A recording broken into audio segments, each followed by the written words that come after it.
नमस्ते दोस्तों, स्वागत है आपका आपके अपने YouTube चैनल ट्रेंडिंग स्टॉक्स में। आज 12 सितंबर थर्सडे का दिन। आज के दिन के लिए जिन स्टॉक्स को हमने इंट्राडे ट्रेडिंग में एजुकेशन पर्पस के पॉइंट ऑफ व्यू से आइडेंटिफाई किया था, चलिए देखते हैं इन स्टॉक्स का एक एक करके एनालिसिस। वीडियो शुरू करने से पहले आपको बता दूं, वीडियो के एंड में मैं इंट्राडे स्विंग पोजिशनल के डेली वीकली एनालिसिस और स्टॉक सिलेक्शन के वीडियोस पिंक कर दूंगा, तो आप उन वीडियोस को भी देखें और हमारी चैनल के कंटेंट को एक्सप्लोर करते हुए अपनी इंट्राडे स्विंग पोजिशनल तीनों तरीके की ट्रेडिंग स्ट्रेटेजीज को इंप्रूव कीजिए, सीखते रहिए और स्टॉक मार्केट से पैसा कमाते रहिए। और अगर चैनल पसंद आ रही है तो लाइक जरूर कीजिएगा, कमेंट जरूर कीजिए, अपने दोस्तों के साथ भी शेयर जरूर से करते रहिएगा। चलिए, पहला स्टॉक जो हमने सिलेक्ट किया था वो था SAIL, steel authority of India. SAIL हमने इस रीजन से सिलेक्ट किया था, आप देख सकते हैं ये एक सपोर्ट लाइन है जिसके ऊपर स्टॉक मल्टीपल टाइम्स आकर के टेस्ट सपोर्ट लेकर के बाउंस बैक कर रहा था। आज के दिन में भी आप देख रहे हैं कि स्टॉक तकरीबन इसी लेवल के आसपास आया और वहां से एक बड़ा रिजेक्शन लेकर के ऊपर की तरफ गया। 15 मिनट्स के टाइम फ्रेम पे देखते हैं कि ये हमारे बाइंग लेवल के आसपास में आया कि नहीं आया। हमारा बाइंग था 127.40। 127.40 का जो लेवल है वो बनता है कुछ यहाँ पर, दिस इज 127.40, ये रहा आपका लेवल। हाँ, सो ये लेवल में आप देख सकते हैं कि स्टॉक पहले तो एक तो गैप अप ओपन हुआ, गैप अप होने के बाद में इस लेवल पर आया और इस लेवल पर फिर इसने काफी सारा कंसोलिडेशन किया। 127.40 हमारी बाइंग रेंज के आसपास में, 40 पॉइंट की रेंज में इसने काफी कंसोलिडेशन किया। और उसके बाद में अगर आपने इसके अंदर में एंट्री करी होती तो ये स्टॉक ने फिर एक पूरा यू टर्न लेकर के तकरीबन 3:15 के पहले अगर हम देखें तो इसने हाई लगाया 130.93 का, मतलब ऑलमोस्ट 131 आप समझ लीजिए। तो ये स्टॉक ने बेसिकली ऑलमोस्ट 3.5 रुपए जितना मूवमेंट दिखाया है, ऑलमोस्ट 2.5% जितना मूवमेंट आपको यहाँ से यहाँ कैप्चर करते हुए देखने को मिला होगा। तो बहुत बढ़िया ट्रेड रहा जिसमें अच्छा खासा 2 से 2.5% का मूवमेंट आया। हम जनरली इसमें से सिर्फ 1% का टारगेट निकालने की कोशिश करते हैं, हमें ये पूरी की पूरी जर्नी कैप्चर नहीं करते। देखिए, पूरी जर्नी कोई कैप्चर कर भी नहीं सकता है, बॉटम पे खरीदो और टॉप पे सेल करो ऐसा कभी पॉसिबल नहीं होता है।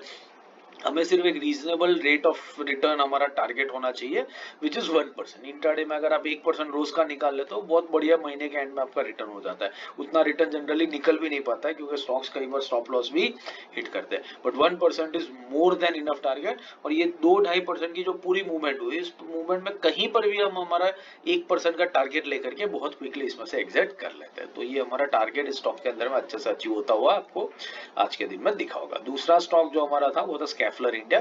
स्कैफलर इंडिया भी सेल की तरह देखिए एक क्रूशियल सपोर्ट लेवल के ऊपर मल्टीपल टाइम्स बाउंस बैक करके ऊपर भाग रहा था। आज के दिन में भी दिख रहा है कि यहीं से स्टॉक ने अच्छा खासा अपवर्ड मूवमेंट दिखाया है। 15 मिनट्स के टाइम फ्रेम पे देख लेते हैं। स्कैफलर इंडिया का हमारा बाइंग था 3820 के ऊपर। 3820 का जो लेवल है वो आता है 3820 इज समवेयर ओवर हियर।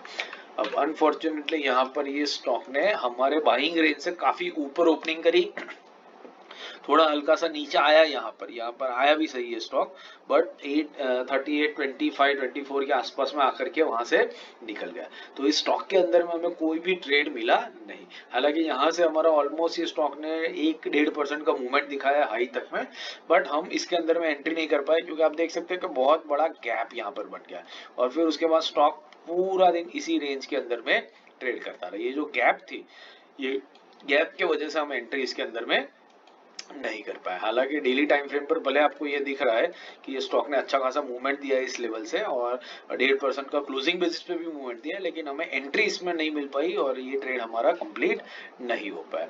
तीसरा और आखिरी स्टॉक हमारा है वो है नैम इंडिया। नैम इंडिया हमने इस रीजन से सिलेक्ट किया था, देखिए एक क्रूशियल रेजिस्टेंस लेवल था जिसको स्टॉक ने ह्यूज वॉल्यूम से ब्रेकआउट किया, यहाँ पर आप देख सकते हैं वॉल्यूम्स के ऊपर।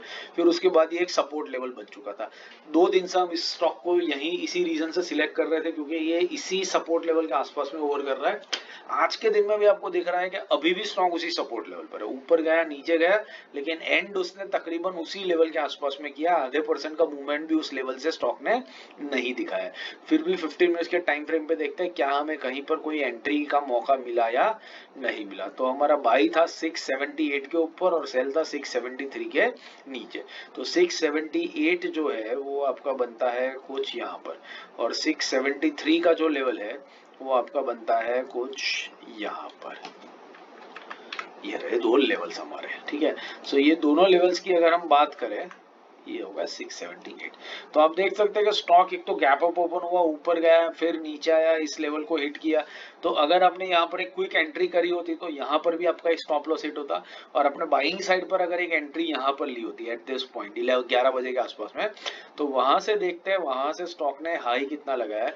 वहां से स्टॉक ने 683.70 का हाई लगाया, मतलब ऑलमोस्ट 1% गया, लेकिन 1% पूरा इसने कंप्लीट नहीं किया। और जब कभी भी हमारा स्टॉक 1% के आसपास जाता है पर पूरा 1% कंप्लीट नहीं करता है, तो जब रिट्रेस कर रहा होता है तब हम आधे परसेंट के ऊपर उसमें एग्जिट कर लेते हैं। तो आपको बहुत बढ़िया एग्जिट डेफिनेटली यहाँ पर तो मिल ही जानी चाहिए थी 680 के आसपास में, ताकि क्या है कि उस स्टॉक के अंदर में, उस ट्रेड के अंदर में हम लॉस करके ना जाए, और कम से कम आधा परसेंट का तो टारगेट हम उसमें से अटेन करके डेफिनेटली घर ले जा सकते हैं। तो इसमें एक लोअर साइड पर आपका स्टॉप लॉस हिट हुआ होगा, और बाइंग साइड के ऊपर आपको एक आधे परसेंट का टारगेट स्टॉक में डेफिनेटली मिला होगा। तो ये रहा हमारा नैम इंडिया का स्टॉक एनालिसिस। आशा करता हूँ एनालिसिस समझ में आ रहा है और पसंद आ रहा है। पसंद आ रहा है तो लाइक जरूर से कीजिएगा, अपने दोस्तों के साथ भी शेयर कीजिएगा, और कोई भी इन्वेस्टमेंट या ट्रेडिंग करने से पहले अपने सेबी रजिस्टर्ड फाइनेंशियल एडवाइजर की सलाह जरूर ले लीजिएगा। हमारे कंटेंट को सिर्फ और सिर्फ एजुकेशन पर्पज से ही कंसिडर कीजिएगा। Thank you and have a great trading day tomorrow.